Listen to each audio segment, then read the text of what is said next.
Oi gente, tudo bem? Estamos aqui com mais um vídeo Nós na História. Só que nessa semana nós não vamos ter um personagem novo, porque na verdade o nosso personagem da semana passada, José, ele tem uma biografia tão extensa que não deu para nós fazermos aquele grande final de vídeo, né? Fazendo a nossa aplicação, justamente o nós na história. E por isso eu quero te convidar nessa semana para nós fazermos este encerramento da história de José, e semana que vem sim nós vamos ter novos personagens. E eu quero então colocar aqui para você, lembrar, você sobre o pai de José, Jacó, que ele teve, na verdade, também uma situação com o seu irmão Esaú, e que demorou 20 anos para eles se reencontrarem e se perdoarem. E assim a gente vê que esses conflitos geracionais, esses conflitos familiares se repetiram na vida de José.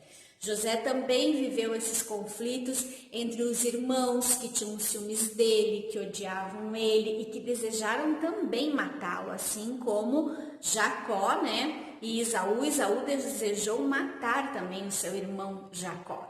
Então a gente pode observar sim que muitas vezes existem conflitos familiares por ideias diferentes, por pensamentos diferentes. Às vezes a gente ouve que filhos podem ser do mesmo pai, da mesma mãe, e que sempre são diferentes e têm pensamentos diferentes, porque somos seres humanos e somos únicos, cada um tem a sua maneira de ser, de pensar, E muitas vezes isso gera, sim, em famílias, muitos conflitos, e muitas vezes pela falta de domínio próprio, às vezes chegam a acontecer aí até tragédias familiares, infelizmente. Mas assim como lá José teve o seu irmão mais velho, Rúben, que foi aquele apaziguador, aquele irmão que então disse: não vamos matar José, vamos colocá-lo dentro de um poço, até que depois José foi vendido como escravo.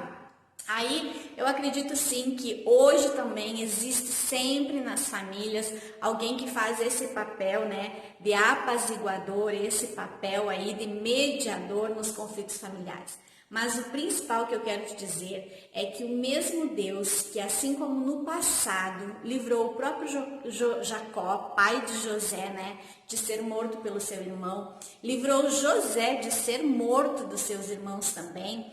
Ele é o mesmo Deus hoje, que sim, ele pode, seja qual for o conflito familiar, a situação que você está vivendo, ele pode te dar sabedoria, te dar direção para que toda essa situação seja resolvida. Também eu quero dizer que José, naquela época, ele foi usado por Deus, escolhido por Deus, e era o que Deus fazia muito. Levantava líderes, homens e mulheres, que de alguma forma serviam como salvador do povo. Então José, ele não só salvou a sua família da fome, daqueles 7 anos de escassez que o Egito estava passando, como também José, ele foi usado por Deus para salvar, na verdade, todo o povo do Egito. Porque se Deus não tivesse revelado para José o sonho do faraó, que os 7 anos viriam sobre o Egito de bonança e depois viriam a escassez, se eles não tivessem armazenado, guardado a comida para o tempo da fome, com certeza o povo morreria. Então nós vemos aqui Deus usando José para ser o salvador do povo, E aí nós chegamos na figura de Jesus Cristo, o próprio Filho de Deus, que é o nosso Salvador hoje, porque Jesus, ele é o Filho enviado de Deus e que morreu por nós, deu a sua vida. E hoje Jesus, ele é o caminho que nos leva até Deus. Ele faz esse papel de Salvador nas nossas vidas. E aí a gente vê entre José e Jesus uma semelhança de histórias. É como se Deus, na vida, através da vida de José, estava ali dando um prenúncio do que seria a vinda do seu próprio filho Jesus. Porque a gente vê que José, ele foi odiado pelo seu povo, pela sua família, pelos seus próprios irmãos. Assim como Jesus. Jesus ele nasceu, gente, judeu, e ele não foi aceito pelo seu próprio povo, né? Ele ensinou desde pequeno na sinagoga, com 12 anos de idade, Jesus estava no meio dos mestres na sinagoga ensinando, mas sempre ele era questionado pelo seu próprio povo. Enquanto isso, uma multidão de outras pessoas confiavam nele, acreditavam nele e começaram a segui-lo. E José, com apenas 17 anos, foi quando ele foi vendido como escravo e ele teve tão novo assim na casa de Potifar, sendo um grande administrador. Depois que José foi preso injustamente, ele foi solto mais ou menos com 32 anos de idade, quando ele se tornou governador do Egito.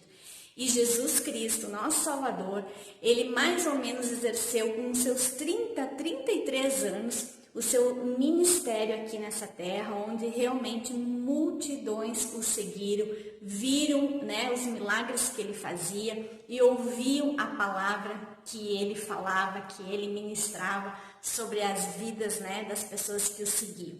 Também a gente vê aí um pequeno detalhe quando José foi vendido, né, pelos seus irmãos, ele foi vendido por 20 moedas de prata. Jesus foi vendido, foi traído por Judas, né, por 30 moedas de prata.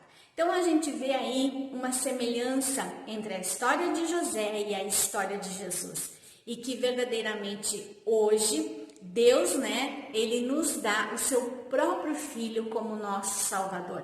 E aquela fome que José lá no Egito, né, ajudou a suprir do povo, que era mesmo o alimento, o cereal, o trigo, hoje, no Evangelho de João, Jesus mesmo, ele se apresenta a nós dizendo: eu sou o pão da vida.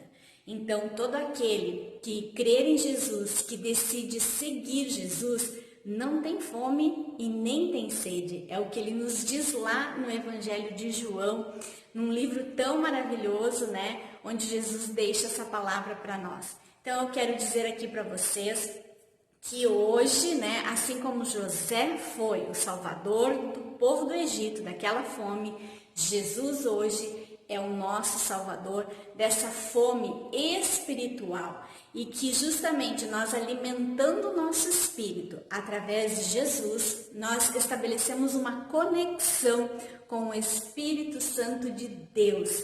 E aí então sim, nós podemos, né, vencer esses conflitos, essas dificuldades, né, que se levantam sobre nossas vidas hoje e que teremos a vitória, né, também como José teve lá na sua história. E eu espero que você tenha gostado, então, né, de conhecer um pouquinho mais sobre José. E na semana que vem nós estaremos de volta com mais um Nós na História. Tchau!